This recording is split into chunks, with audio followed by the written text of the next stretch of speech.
Hey everyone, want to earn Robux from your Roblox game? Creating a fun game is only the first step.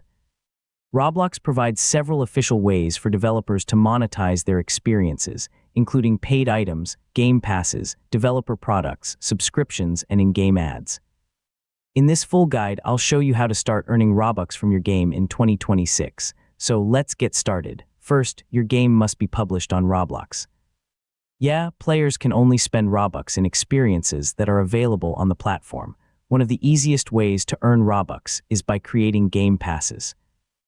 Game passes give players permanent perks such as VIP access, special abilities, exclusive items, or bonus rewards.